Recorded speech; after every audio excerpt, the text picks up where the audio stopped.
ಎಲ್ರಿಗೂ ನಮಸ್ಕಾರ. ಇದು ಡೇ 1 ಕಾಸರಗೋಡಿನ ಕಂಟಿನ್ಯೂಯೇಷನ್ ವ್ಲಾಗ್ ಆಗಿರುತ್ತೆ. ಮದೂರು ಸಿದ್ಧಿವಿನಾಯಕ ದೇವಸ್ಥಾನ ನೋಡ್ಕೊಂಡ್ವಿ. ಹಾಗೆ ಅಲ್ಲಿಂದ ಮೈಪಾಡಿ ಪ್ಯಾಲೇಸ್ ಕಡೆ ಹೊರಟ್ವಿ. ಮೈಪಾಡಿ ಪ್ಯಾಲೇಸ್ ಸಿದ್ಧಿವಿನಾಯಕ ದೇವಸ್ಥಾನದಿಂದ 3 ಕಿಲೋಮೀಟರ್ ದೂರದಲ್ಲಿದೆ. ಇಲ್ಲಿಗೆ ಯಾವುದೇ ಡೈರೆಕ್ಟ್ ಬಸ್ ಇರಲಿಲ್ಲ, ಸೊ ಆಟೋದಲ್ಲಿ ಹೊರಟ್ವಿ. ಇಲ್ಲಿಂದ ಮೈಪಾಡಿ ಪ್ಯಾಲೇಸ್ ಇಂದ ಅನಂತ ಪದ್ಮನಾಭ ಸ್ವಾಮಿ ದೇವಸ್ಥಾನ 7 ಕಿಲೋಮೀಟರ್. ಟೋಟಲ್ 200 ರುಪೀಸ್ ಆಯ್ತು.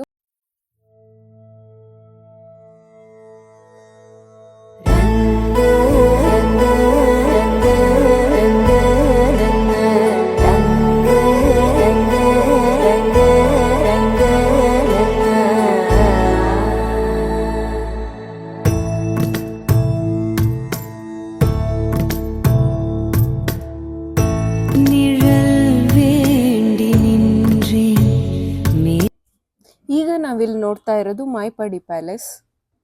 ಈ ಪ್ಯಾಲೇಸ್ನ ಕನ್ನಡದ ಮೊಟ್ಟ ಮೊದಲ ರಾಜ ಮಯೂರವರ್ಮ ಸ್ಥಾಪನೆ ಮಾಡಿದ್ದು. 12-13 ಶತಮಾನದವರೆಗೂ ಕದಂಬ ರಾಜಮನೆತನದ ವಂಶಸ್ಥರು ಆಳ್ವಿಕೆನ ಮಾಡ್ತಾ ಇರ್ತಾರೆ. ನಂತರ ಕೇರಳದ ಕುಂಬಳ ರಾಜಮನೆತನದವರು ವಿಜಯನಗರ ಸಾಮ್ರಾಜ್ಯದ ಅಧೀನದಲ್ಲಿ ಸಾಮಂತರಾಗಿ ಆಳ್ವಿಕೆನ ಮಾಡ್ತಾ ಇರ್ತಾರೆ. ವಿಜಯನಗರ ಸಾಮ್ರಾಜ್ಯ ಪತನ ಆದ್ಮೇಲೆ ಈ ಕೇರಿಯ ನಾಯಕರ ಅಧೀನದಲ್ಲಿ ಸಾಮಂತರಾಗಿ ಆಳ್ವಿಕೆನ ಮಾಡ್ತಾ ಇರ್ತಾರೆ. ನಂತರ 18ನೇ ಶತಮಾನದಲ್ಲಿ ಟಿಪ್ಪು ಸುಲ್ತಾನ್ ಆಳ್ವಿಕೆ ಮಾಡುವಾಗ ಈ ಸಂಸ್ಥಾನನ ಕ್ಯಾಪ್ಚರ್ ಮಾಡ್ಕೋತಾರೆ.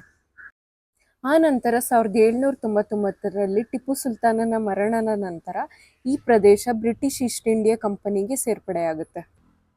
ಮೈಪಾಡಿ ಅರಮನೆಯ ಪಕ್ಕದಲ್ಲೇ ಪ್ರಸಿದ್ಧ ದೇವಿ ಭಗವತಿ ಅಮ್ಮನವರ ದೇವಾಲಯ ಇದೆ.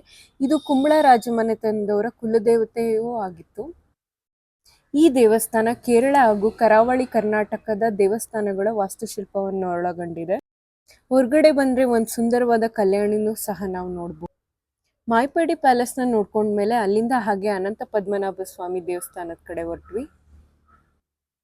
ನಾವು ಬಂದಾಗ ಮಧ್ಯಾಹ್ನ 2 ಗಂಟೆ ಆಗಿತ್ತು. ಇಲ್ಲಿ ಸಹ ಮಧ್ಯಾಹ್ನದ ಹೊತ್ತು ಅನ್ನ ಪ್ರಸಾದ ಸಿಗುತ್ತೆ. ಇಲ್ಲಿ ಕೂಡ ಮಧ್ಯಾಹ್ನ 12 ಗಂಟೆಗೆ ಮಹಾಮಂಗಳಾರತಿ ನಡೆಯುತ್ತೆ. ಈ ದೇವಸ್ಥಾನ ಸುಮಾರು 3000 ವರ್ಷಗಳ ಇತಿಹಾಸವನ್ನು ಒಳಗೊಂಡಿದೆ. ಈ ದೇವಸ್ಥಾನ ಟ್ರಿವೆಂಡ್ರಮ್ನಲ್ಲಿರೋ ಅನಂತ ಪದ್ಮನಾಭ ಸ್ವಾಮಿ ದೇವಸ್ಥಾನದ ಮೂಲ ಅಂತಾನೆ ಹೇಳ್ಬಹುದು.